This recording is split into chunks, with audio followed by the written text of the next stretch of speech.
నమస్కారం అమరావతి న్యూస్ కి స్వాగతం. ఈనాటి వార్తా విశేషాలు. గిరిజన ప్రాంతాల్లో అడవి తల్లి బాట పేరిట చేపట్టిన నూతన రహదారుల నిర్మాణాన్ని వేగవంతం చేయాలని, పనులు పూర్తయితే 625 గిరిజన ఆవాసాలకు మెరుగైన రహదారి సౌకర్యం ఏర్పడుతుందని AP deputy CM Pawan Kalyan అన్నారు.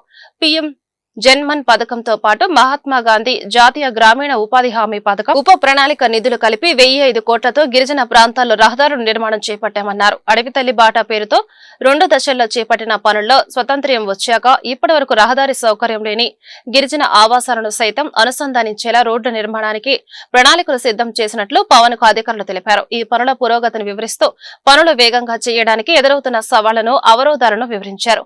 కొండలపై ఉన్న ఆవాసాలను అనుసంధానిస్తూ కొత్త రోడ్లు రూపకల్పన చేసేందుకు బండరాళ్లను బద్దలు కొడుతూ ముందుకు వెళ్లేందుకు అధిక సమయం పడుతోందన్నారు. ప్రస్తుతం వర్షాలు కురుస్తూ ఉండటంతో పనుల వేగం తగ్గిందన్నారు. 128 రోడ్లు రిజర్వ్ ఫారెస్ట్ ప్రాంతంలో ఉండటం వల్ల అటవీ శాఖ అనుమతులు కోరగా ఇప్పటికే 98 రోడ్లకు వచ్చాయని వెల్లడించారు.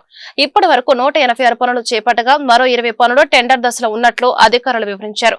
గిరిజన ప్రాంతాల్లో చేపట్టిన ఈ పనుల గురించి స్థానికులకు కూడా తెలియజేయడం ఎంతో అవసరమని పవన్ అన్నారు. డోలీ రహిత ఆవాసాలు ఉండాలనే సంకల్పంతో చేపట్టిన విషయాన్ని వారికి చెప్పాలని, తద్వారా వారి సహకారం, ప్రోత్సాహం కూడా లభిస్తుందని చెప్పారు. ప్రధాని మోడీ ఆదివారం బెంగళూరులో పర్యటించారు. పర్యటనలో భాగంగా బెంగళూరులోని కేఎస్ఆర్ రైల్వే స్టేషన్ నుంచి 3 కొత్త వందే భారత్ ఎక్స్ప్రెస్ రైళ్లను జెండా ఊపి ప్రారంభించారు. బెంగళూరు నుంచి బెళగావి, అమృత్సర్, నాగపూర్లను అనుసంధానించే 3 వందే భారత్ ఎక్స్ప్రెస్ రైళ్లను ప్రారంభించారు. అనంతరం బెంగళూరు, బెళగావి వందే భారత్ రైలులో ప్రయాణించి విద్యార్థులతో ముచ్చటించారు. అనంతరం మెట్రో రైలు ప్రాజెక్టులో భాగంగా నగరంలోని ఆర్పీ రోడ్డు, బొమ్మసాంద్ర మధ్య ఎల్లో లైన్ మార్గాన్ని ప్రారంభించారు. ఈ కార్యక్రమంలో సీఎం సిద్దరామయ్య, ఉప ముఖ్యమంత్రి డీకే శివకుమార్ తదితరులు పాల్గొన్నారు. ఇదిలా ఉంటే ప్రధాని మోడీ, కర్ణాటక సీఎం సిద్దరామయ్య, ఉప ముఖ్యమంత్రి డీకే శివకుమార్, ఇతర నాయకులు బెంగళూరు మెట్రో రైల్లో ప్రయాణించారు. ఈ సందర్భంగా నాయకులంతా కొద్దిసేపు ఉల్లాసంగా కనిపించారు. మోడీ సహా అందరూ కాసేపు నవ్వుకున్నారు. అయితే ఎందుకు నవ్వుకున్నారో మాత్రం తెలియదు. ఇందుకు సంబంధించిన వీడియో సోషల్ మీడియాలో వైరల్ అవుతుంది. हायर एजुकेशन में ज्यादा से ज्यादा मौके बन रहे हैं। साथियों, आज देश जिस गति से आगे बढ़ रहा है, उसी गति से गरीब और वंचित का जीवन भी बदल रहा है।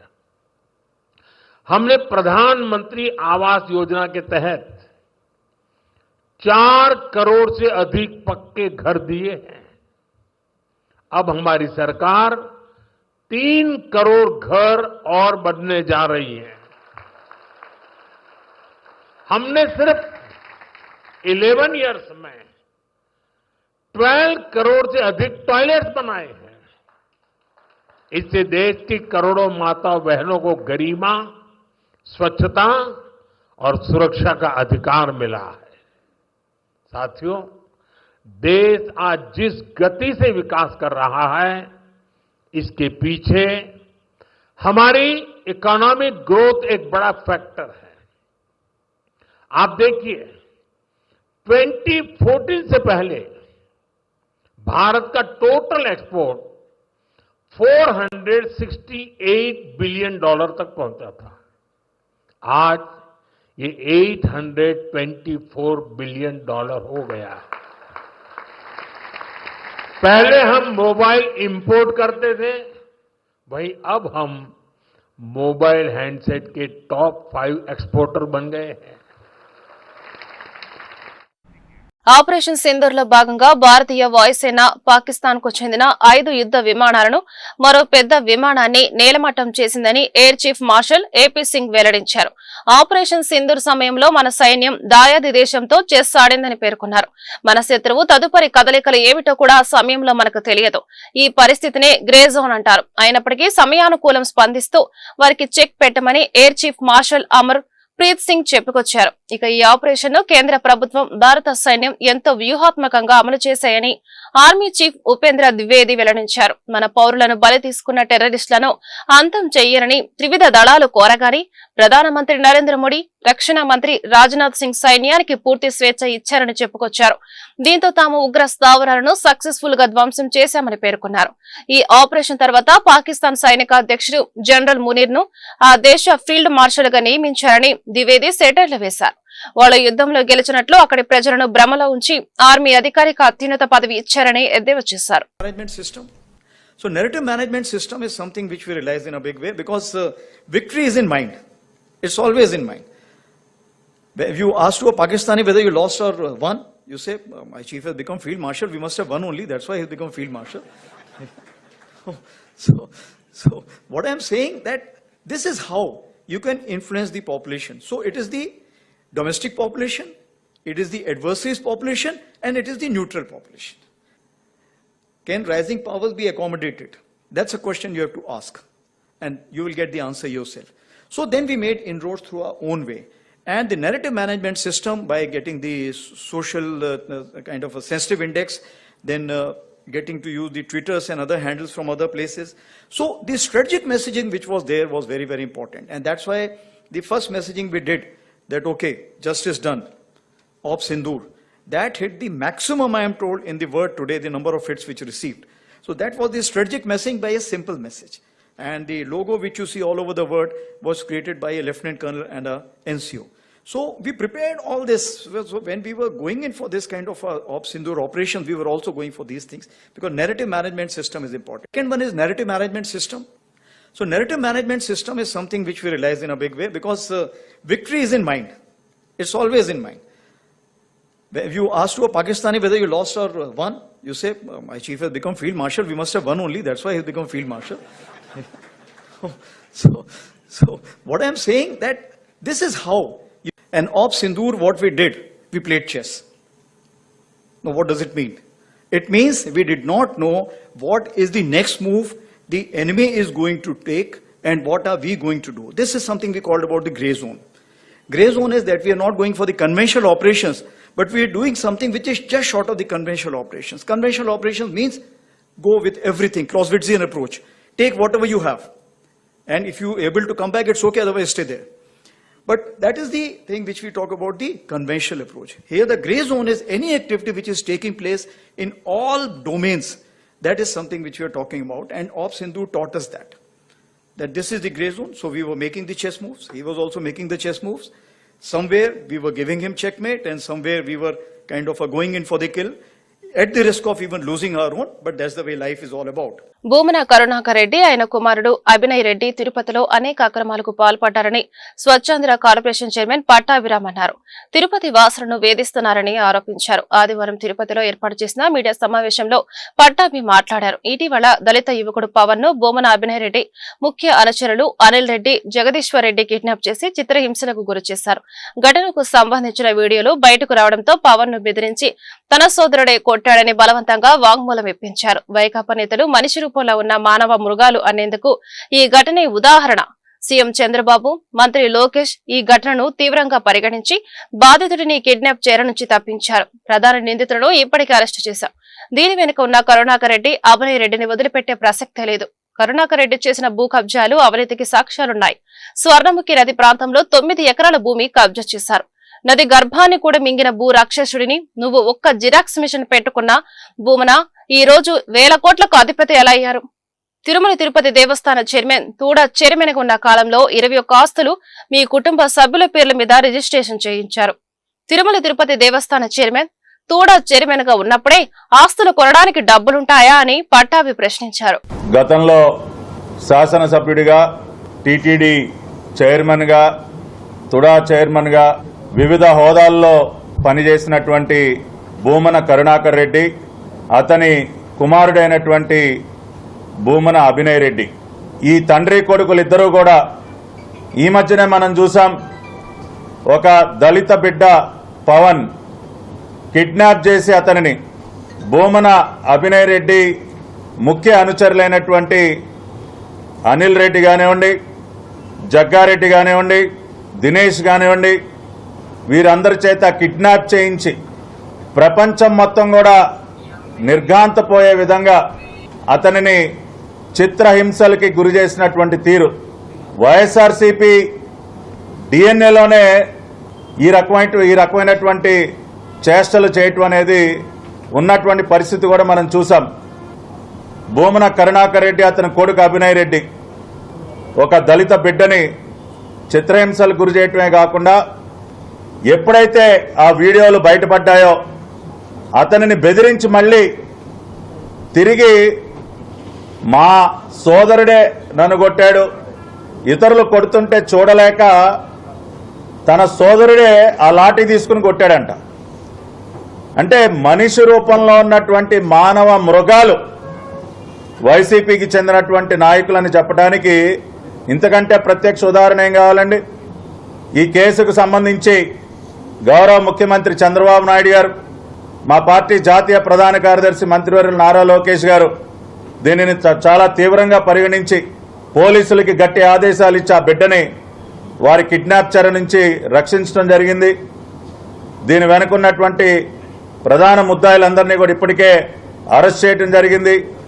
వీరి వెనకుండి ఈ వ్యవహారాన్నంతా నడిపించినటువంటి కరుణాకర్ రెడ్డి అతని కుమారుడైనటువంటి అభినయ్ రెడ్డిని కూడా మోస్ట్ వాంటెడ్ ఎర్రచందనం స్మగ్లర్ నాగా దస్తగిరి రెడ్డిని కడప జిల్లా పోలీసులు అరెస్టు చేశారు. 7:30 నుంచి పోలీసులకు చిక్కకుండా తిరుగుతున్న ముఠాని అదుపులోకి తీసుకుని రిమాండ్కు తరలించినట్లు ఎస్పీ అశోక్ కుమార్ తెలిపారు. ఎర్రచందనం దొంగలను ఢిల్లీకి అక్రమ రవాణా చేస్తుండగా పక్కా సమాచారంతో దాడులు చేసి పట్టుకున్నట్లు ఎస్పీ చెప్పారు. నాగ దస్తగిరి రెడ్డితో పాటు మరో 5 స్మగ్లర్లు ఉన్నారని పోలీసులు తెలిపారు. జైలు రిమాండ్ ఖైదీలుగా ఉన్న లాల్ బాషా, ఫక్రుద్దీన్ ఆధ్వర్యంలో కార్యకలాపాలు సాగిస్తుంటారని ఎస్పీ వెల్లడించారు. నాగా దస్తగిరి రెడ్డిపై ఇప్పటికే 46 ఎర్రచందనం కేసులు, 36 చోరీ కేసులు, 3 పీడీ యాక్ట్ కేసులు ఉన్నాయని తెలిపారు. నాగా దస్తగిరి రెడ్డి భార్య లాలూ బీని కూడా వారం క్రితం పోలీసులు అరెస్టు చేశారు.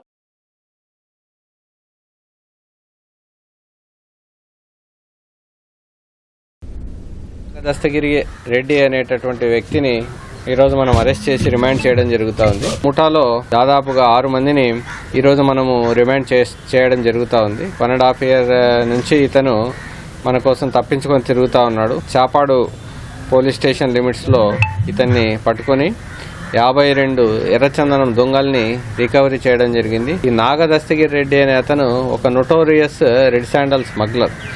ఇతని మీద ఇప్పటికే దాదాపు 86 ఎర్రచందనం కేసుల్లో ఇతను ముద్దాయిగా ఉన్నాడు. 3 సార్లు పీడీ యాక్ట్లో ఇతను అరెస్ట్ అయి బయటికి వచ్చాడు. ఇతను ఆల్రెడీ జైల్లో ఉన్నటువంటి ఫక్రుద్దీన్, లాల్ బాషా అనేటటువంటి ఎర్రచందనం స్మగ్లర్ల యొక్క బావుమరిది, వాళ్ళ కుటుంబ సభ్యుడు. వీళ్ళందరూ కూడా ఒక ముఠాగా ఏర్పడి ఎన్నో ఎర్రచందనం స్మగ్లింగ్ కార్యక్రమాల్లో ఇన్వాల్వ్ అయ్యారు. వీళ్ళు డైరెక్ట్గా ఢిల్లీలో ఉన్నటువంటి సలీం అనేటటువంటి రెడ్ శాండల్ స్మగ్లర్కి సప్లై చేస్తున్నట్లు మనకు ఆధారాలు లభించాయి. ఆంధ్రప్రదేశ్ రాష్ట్రంలో కొనసాగుతున్న పరిస్థితులను వివరించేందుకు డీజీపీ ఆఫీస్ కి వచ్చామని వైసీపీ నేత మాజీ మంత్రి మేరుగ నాగార్జున అన్నారు. ఇక పులివెందుల ఉప ఎన్నికలు జరుగుతున్న పరిణామాలను డీజీపీ దృష్టికి తీసుకెళ్లాం, అయినా స్పందన లేదు.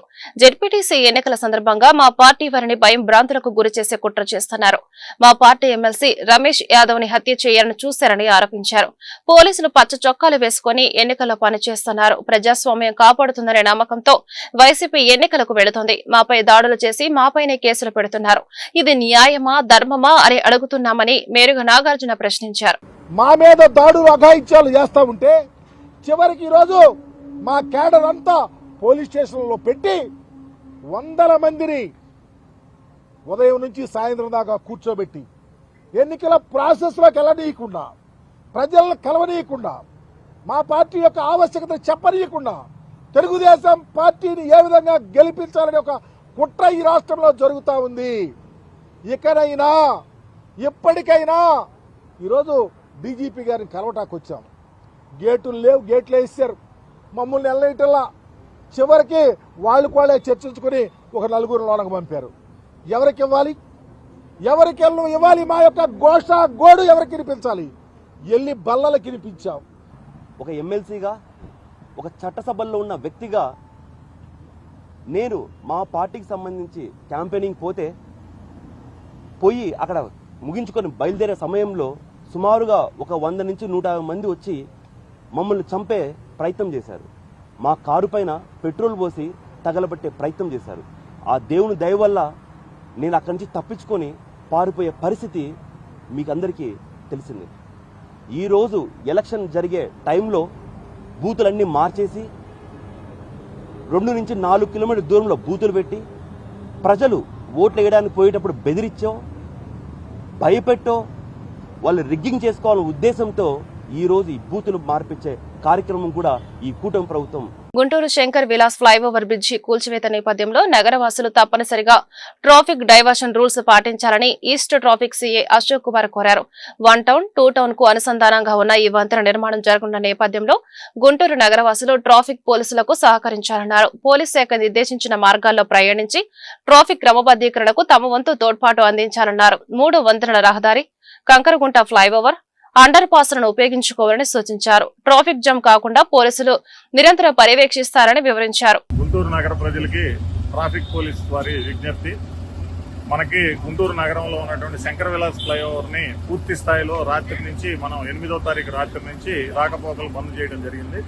సో మనకు ఉన్నటువంటి ప్రత్యామ్నాయ మార్గాలు అయినటువంటి 3 వంతెనలు, అదేవిధంగా కంకరగుంట ఫ్లైఓవర్, అదేవిధంగా కంకరగుంట అండర్ పాస్, ప్రధానంగా కార్లు, 2 వీలర్లు, ఆటోలు ఇవన్నీ కూడా అండర్ పాస్ల్లో కూడా డైవర్షన్ ఇవ్వటం. అదేవిధంగా హెవీ వెహికల్స్ అన్ని కూడా కంకరగుంట ఫ్లైఓవర్ని మెయిన్గా యూజ్ చేసుకోవాలని కోరుతున్నాం.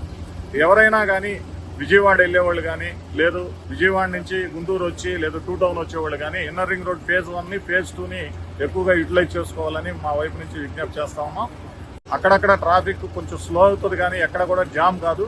స్లో అయినప్పుడు కొంచెం సహనం కోల్పోకుండా కోఆపరేట్ చేయండి. సాధ్యమైనంత వరకు మనం అది కూడా లేకుండా ట్రాఫిక్ పోలీసులు సిబ్బందిని కూడా పెంచుకోవడం జరిగింది. మేము 100% ఎక్కడ ట్రాఫిక్ ఇబ్బంది లేకుండా మేము ప్రయత్నిస్తాం. ప్రజలు మేము ఏదైతే డైవర్షన్స్ చెప్పామో ఆ డైవర్షన్స్ని వాళ్ళకి ఎమర్జెన్సీ అవసరమైన పనులు కంపల్సరీగా వెళ్ళాలి అని అంటేనే వాళ్ళు బయటకు వచ్చి ఆ రూట్లు ఉపయోగించుకోండి. ఊరక తిరిగేదానికి అనవసరమైనటువంటి పనులకి మన రోడ్ల మీదకి వచ్చి ఎమర్జెన్సీ వర్క్ మీద వచ్చే వాళ్ళకి ఇబ్బంది కలిగిస్తాం. సో దయచేసి అటువంటి దయచేసి ట్రాఫిక్ పోలీసు సహకరించారు. తెనాలి ప్రభుత్వ ఆసుపత్రిలో కేంద్ర మంత్రి డాక్టర్ పెమ్మసాని చంద్రశేఖర్ ఆకస్మిక తనిఖీ చేశారు. ఎమర్జెన్సీ వార్డులు, క్యాజువాలిటీ తదితర వార్డులకు ఆయన వెళ్లి చికిత్స పొందుతున్న రోగులను పరామర్శించారు. వారికి అందుతున్న వైద్య సేవల గురించి మంత్రి అడిగి తెలుసుకున్నారు. అనంతరం పెమ్మసాని చంద్రశేఖర్ మీడియాతో మాట్లాడుతూ ఆసుపత్రిలో సౌకర్యాలను పరిశీలించేందుకు ఆకస్మికంగా సందర్శించడం జరిగిందన్నారు. ఇక్కడ శానిటేషన్ సౌకర్యాలు బాగున్నాయని కితాబిచ్చారు. కొన్ని ముఖ్యమైన విభాగాలకు సంబంధించిన వైద్యుల కొరత ఉందని, త్వరలోనే భర్తీ చేస్తామని తెలిపారు. అలాగే ఆసుపత్రిలో కొన్ని ఎక్విప్మెంట్స్ కూడా ఏర్పాటు చేయాల్సి ఉందని, త్వరలోనే ఏర్పాటు చేసే విధంగా చర్యలు తీసుకుంటామని వివరించారు. స్ట్రోక్ వచ్చిందా? ఎట్లా ఉంది ఇక్కడ ట్రీట్మెంట్? అది బాగానే చూస్తా. ఎన్ని రోజులైంది వచ్చి? 3 రోజులు. మరి కొంచెం బెటర్ అవుతుందా?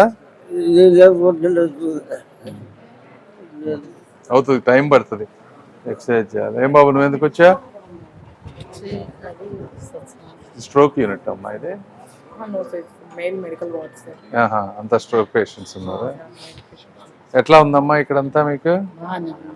బాగానే చూస్తున్నారా? ఇబ్బంది ఏం లేకుండా అంత క్లీన్గా అన్ని బాగానే చూస్తున్నారు. ఏం బాబు నువ్వు ఎందుకు వచ్చా? పాము కరిసింది. ట్రీట్మెంట్ పాలివెన్ బాగా దొరుకుతుందా ఇక్కడ మీకు? ఎనఫ్. ఎన్ని కేసులు వస్తాయి సుమారుగా? ఇది స్నేక్ బైట్సా? ప్రతిరోజు 10 వస్తాయా? సారీ, సర్ప్రైజ్ గా హాస్పిటల్ ఎలా ఉంది సండే చూద్దామని వచ్చాం. బాగానే ఉంది. చాలా మందితో మాట్లాడాను, ఒక 30-40 మంది పేషెంట్లతో. అందరూ హ్యాపీగా ఉన్నారు. సర్వీసెస్ బాగా వస్తున్నాయి, రిసీవింగ్ అన్ని బాగానే ఉన్నాయి, మందులన్నీ బాగానే ఉన్నాయి అంటున్నారు. కొద్దిగా స్టాఫే ఎక్కువ మంది కావాలని స్టాఫ్ అడుగుతున్నారు, బర్డెన్ అవుతుందని. అదొకటి. తర్వాత సిటీ స్కాన్ ఒకటి పెండింగ్ ఉంది ఏరియాలో, అది కూడా మేము వర్క్ చేస్తా ఉన్నాం, ఇంకా అవ్వలేదు అది. ఆ రెండింటి మీద కోఆర్డినేట్ చేస్తాం. బట్ ఓవరాల్గా హాస్పిటల్ క్లీన్గా ఉంది, సర్వీసెస్ అన్నీ బాగున్నాయి. సో ఐ అప్రిషియేట్ వీళ్ళు అక్కడ ఉన్నటువంటి డాక్టర్లు కానీ అందరినీ కూడా అప్రిషియేట్ చేస్తాం. Thank you. మధుమేహ బాధితులు రక్తంలో షుగర్ శాతంను, అధిక రక్తపోటును అదుపులో ఉంచుకోవడం ద్వారా ప్రమాదకర పక్షవాతం నిరోధించుకోవచ్చునని ప్రముఖ న్యూరాలజిస్ట్ నటరాజు న్యూరోకేర్ వ్యవస్థాపకులు డాక్టర్ పి నటరాజు అన్నారు. స్థానిక బ్రాడీపేటలోని SHO సమావేశ మందిరంలో service health organisation, hypertension and diabetic club మానవతా స్వచ్ఛంద సేవా సంస్థ సంయుక్తంగా ప్రతి నెల 2వ ఆదివారం నిర్వహిస్తున్న స్పెషలిస్టుల ఉచిత వైద్య శిబిరంలో భాగంగా ఆదివారం ఉదయం నిర్వహించిన మెదడు నరముల వ్యాధుల శాస్త్రీయ అవగాహన సభ ఉచిత వైద్య శిబిరంలో డాక్టర్ నటరాజ ముఖ్య అతిథిగా పాల్గొని ప్రసంగించారు. సభకు సర్వీస్ హెల్త్ ఆర్గనైజేషన్ వ్యవస్థాపకులు అధ్యక్షులు డాక్టర్ టి సేవా కుమార్ అధ్యక్షత వహించారు. డాక్టర్ పి నటరాజ మాట్లాడుతూ చాలా మంది బీపీ షుగర్లను నియంత్రణలో ఉంచుకోవడం లేదని, అందువలనే పక్షవాతంకు గురవుతున్నారని ఆవేదన వ్యక్తం చేశారు. పరిశ్రమలు ఏంటంటే అందరూ న్యూరోసర్జన్కి వెళ్ళిపోతారు చిన్నదానికి కూడా. సో సర్జరీ చేసే పనులు వేరే ఉంటాయి, అది మీకు ఆ స్పీచ్లో చెప్తాను. సో ఫస్ట్ మన కామన్గా వచ్చేదంటే తలనొప్పి. అందరికీ ఏదో ఒక టైంలో తలనొప్పి వస్తూనే ఉంటుంది ఎవరికైనా కూడా. అది సమస్య ఉందని ఉండక పని దాని 2 రకాలు మనం చెప్పుకోవచ్చు అనమాట. Primary headache, secondary headache. Secondary headache అంటే మనకు కారణం కనిపిస్తుంది అనమాట. దాంట్లో ఒక సెకండరీ కారణం ఉంటుంది. దాన్ని ఏంటంటే ట్యూమర్ ఉండడం వల్ల, లేదంటే మెదడులో ఇన్ఫెక్షన్ వల్ల కానీ, రక్తం గడ్డకట్టడం కానీ, మెదడులో కారణం కనిపిస్తుంది. దాంతోపాటు అందరూ ఏమనుకుంటారంటే ఇవే గడ్డ ఉంటుంది, తలనొప్పి లేదు అనుకుంటారు. దీంతో పాటుగా సింపుల్ కారణం కూడా ఉంటుంది. అనీమియా వల్ల కూడా తలనొప్పి వస్తుంది, ఎక్కువ లేడీస్కి వస్తుంది. అనీమియా కూడా ఒక కారణమే. తర్వాత బీపీ వల్ల కూడా తలనొప్పి వస్తూ ఉంటుంది.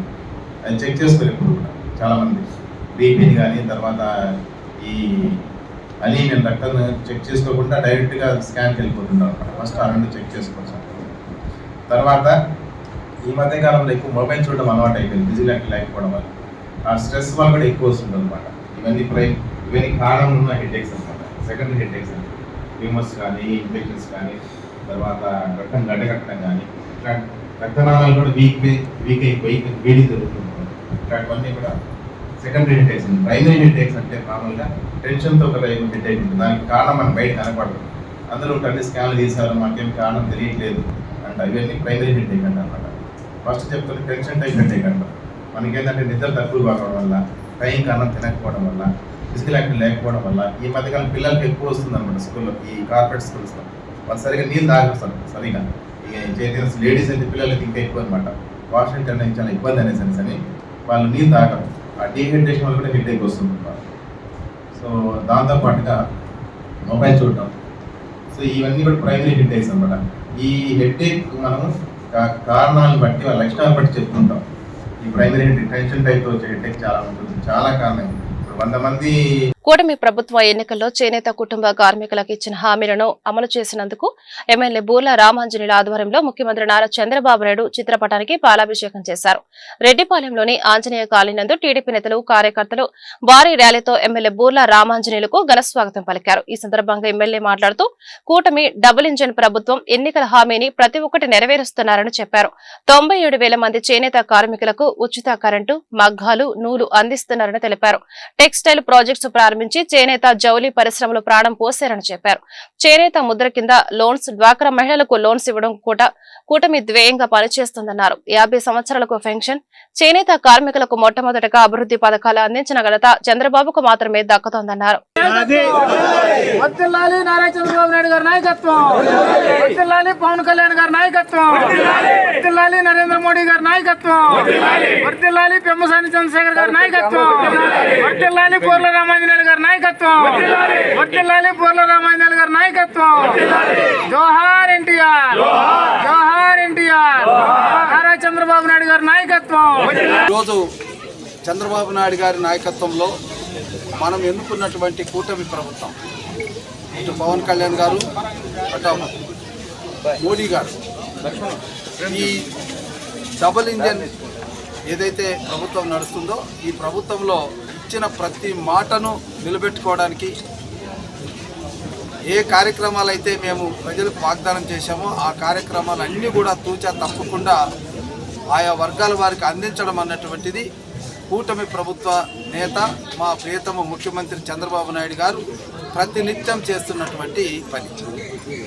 అందులో భాగంగానే ఈరోజు మా సోదరుమణులు చేనేత కార్మికులు, మా పద్మశాలికి సంబంధించినటువంటి కుటుంబ సభ్యులందరికీ కూడా ఈరోజు మగ్గాలున్నా మగ్గాలు లేకపోయినా, మరి మగ్గాల మీద నేసేటటువంటి వాళ్ళకైనా, మరమగ్గాల మీద నేసేటటువంటి వాళ్ళకైనా దాదాపుగా 92,000 కుటుంబాలకి, ఒకటి కాదు రెండు కాదు, 92,000 కుటుంబాలకి ఈరోజు ఆర్థిక సహాయాన్ని అందించడం అన్నటువంటిది గొప్ప విషయం. ఈ ఆర్థిక సహాయం అనేటువంటిది డీబీటీ ద్వారా వాళ్ళ ఖాతాల్లోకి 25,000 రూపాయలు అందజేయడం అనేటువంటిదే కాకుండా ఈరోజు వారు నేసేటటువంటి వారికి కావలసిన ముడి పదార్థాలైనటువంటి నూలు మీద సుంకాన్ని తగ్గించడం, అదేవిధంగా వాళ్ళు తయారు చేసినటువంటి బట్టల్ని వివిధ ప్రాంతాలకు అమ్మించే విషయంలో స్టాల్స్ని ఏర్పాటు చేయడమే కాకుండా ఈరోజు టాటా వారి యొక్క నేతృత్వంలో, అదేవిధంగా మరి మనకు చెన్నై చేనేత కార్మికులకు సంబంధించినటువంటి వస్తువులను కూడా ఈరోజు ఇతర రాష్ట్రాలకి ఎగుమతి చేసే విషయంలో కూడా ప్రోత్సాహాన్ని అందించడం అనేటువంటి జరుగుతుంది. ఇంకొక విషయం ఏంటంటే ఈరోజు 10 క్లస్టర్లలో చేనేత కార్మికుల యొక్క హబ్బులను ఏర్పాటు చేయాలని, మరి టెక్స్టైల్ పార్కులను ఏర్పాటు చేయాలని ప్రభుత్వం త్రికరణ శుద్ధిగా పనిచేస్తుంది. కేవలం వైసీపీ పాలనలో బటన్ నొక్కి మరి నేతన్న నేస్తామని గొప్పలు చెప్పుకున్నటువంటి వైసీపీ పాలనలో బటన్ నొక్కితే ఎంతమంది మా సోదరిమణులకు వచ్చిందో ఆ భగవంతునికే ఎరక. ఆ రోజు లెక్కలు కూడా 42,000 అని ఒకమారంటారు, 32,000 అని ఒకమారంటారు, 64,000 అని ఒకమారంటారు, 72,000 అని ఒకమారంటారు. చివరికి మా సోదరిమణుల కుటుంబాలకు వచ్చి అడిగినప్పుడు మాకు రాలేదు అంటారు. సో ఆ బటన్ మాయాజాలం ఏంటో ఆ వైసీపీ నాయకులకే తెరాలి. అందుకోసమే ఆ ప్రభుత్వాన్ని 11 స్థానాలకి కనీసం ప్రతిపక్ష హోదా కూడా ఇవ్వనటువంటి దూరంగా నెట్టేయడం జరిగింది. ఈ వార్తలు ఇంతటితో సమాప్తం. నమస్కారం.